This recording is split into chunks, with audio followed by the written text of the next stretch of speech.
అమ్మ అంటే అంతటి ప్రేమైకమూర్తి. అమ్మ లాంటి వ్యక్తి జీవితంలో ఇక దొరకదు. జీవితంలో అన్నిటికన్నా పెద్ద నేరం ఏమిటంటే అమ్మకి చెప్పలేము అన్న పని మనం చేయడమే. ఏ పని మనం చేస్తామో అది అమ్మకి చెప్పగలగాలి.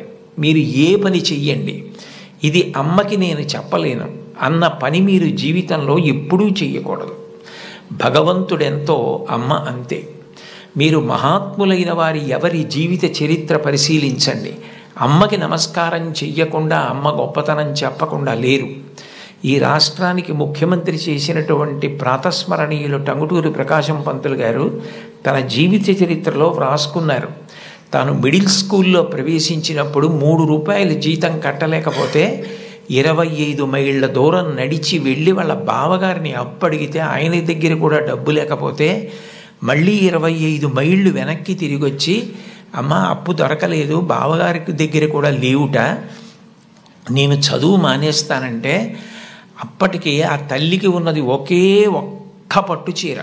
ఆ పట్టు చీర పట్టుకెళ్ళి ఆ రాత్రి తాకట్టు పెట్టి ఆవిడ ఆ డబ్బు పట్టుకొచ్చి చదివిస్తే ప్రకాశం పంతులు గారు బ్యారిస్టర్ అయ్యి రాష్ట్రానికి ముఖ్యమంత్రి అయ్యారు. ఆయన తన జీవిత చరిత్రలో అమ్మ గురించి అంత గొప్పగా వ్రాసుకున్నారు. ఏపీజే అబ్దుల్ కలాం గారు, ఆయన పేరు చెప్తే పిల్లలు పరవశించిపోతారు. కాకినాడలో ఒకసారి నేను గోశాలకు వెడుతుంటే సాయంకాలం వేళ పిల్లలు స్వచ్ఛందంగా, అదేం ఎవ్వరూ నిర్వహించింది కాదు, వాళ్ళంతట వాళ్ళుగా బయటికి వచ్చి కొవ్వొత్తులు పట్టుకుని ఎడుతున్నారు కొంతమంది.